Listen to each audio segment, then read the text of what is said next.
American president Donald Trump മുന്നോട്ട് വെച്ച നിർദ്ദേശങ്ങളിൽ ഉടൻ നിലപാട് അറിയിക്കുമെന്ന് വ്യക്തമാക്കി ഹമാസ്. ട്രംപിന്റെ നിർദ്ദേശങ്ങളിൽ ഭേദഗതി ആവശ്യപ്പെടാനാണ് തീരുമാനം. ഇസ്രയേലി സേനയുടെ പിന്മാറ്റത്തിൽ കൃത്യത വേണമെന്നാണ് ഹമാസിന്റെ ആവശ്യം. ഹമാസിനെ നിരായുധീകരിക്കണമെന്ന ആവശ്യത്തിലും ഭേദഗതി ആവശ്യപ്പെടുമെന്നാണ് പുറത്തുവരുന്ന റിപ്പോർട്ടുകൾ. ഖത്തർ, ഈജിപ്ത്, തുർക്കി രാജ്യങ്ങളുമായി ഹമാസ് ചർച്ച തുടരുകയാണ്. അതിനിടെ ട്രംപിന്റെ സമാധാന പദ്ധതിക്ക് പ്രധാനമന്ത്രി നരേന്ദ്രമോദിയുടേതുൾപ്പെടെ ആഗോള പിന്തുണ ലഭിച്ചെന്ന് വൈറ്റ് ഹൌസ് അറിയിച്ചു. അതേസമയം ട്രംപ് മുന്നോട്ട് വെച്ച ഗാസ സമാധാന പദ്ധതിയിൽ ചർച്ച വേണ്ടി വരുമെന്നാണ് മധ്യസ്ഥരായ ഖത്തറും ഈജിപ്തും വ്യക്തമാക്കുന്നത്. അറബ് രാജ്യങ്ങൾക്കിടയിൽ പദ്ധതിയെക്കുറിച്ച് ഭിന്ന അഭിപ്രായങ്ങളുണ്ടെന്ന സൂചനയാണിത് നൽകുന്നത്.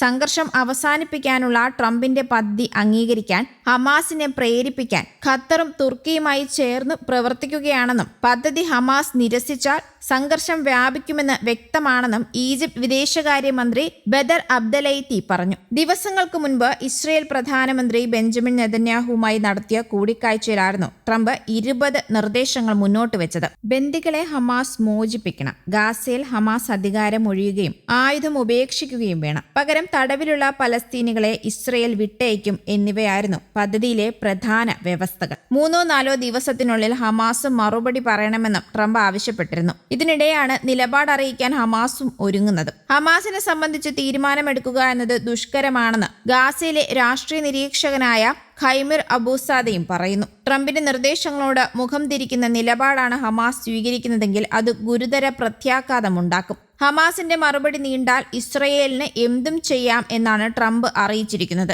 മറിച്ചാണ് മറുപടിയെങ്കിലും അത് തിരിച്ചടിയാണെന്നും ഖൈമിർ പറഞ്ഞു. അതിനിടെ ഗാസ സിറ്റിയിൽ ശേഷിക്കുന്ന മുഴുവൻ പലസ്തീനികളും ഒഴിഞ്ഞു പോകണമെന്ന് ഇസ്രയേൽ അന്ത്യശാസനം നൽകിയിരിക്കുകയാണ്. ഒഴിഞ്ഞു പോകാത്ത പക്ഷം അവരെ ഹമാസ് അനുകൂലികളാക്കി കണക്കാക്കും. ഗാസയിൽ തുടരുന്നവർക്ക് നാശമായിരിക്കുമെന്നും ഇസ്രയേൽ മുന്നറിയിപ്പ് നൽകി. ഗാസ സിറ്റിയിൽ നിന്ന് പുറത്തേക്കുള്ള പ്രധാന പാത അടയ്ക്കുമെന്നും ഇസ്രയേൽ സേന അറിയിച്ചിട്ടുണ്ട്.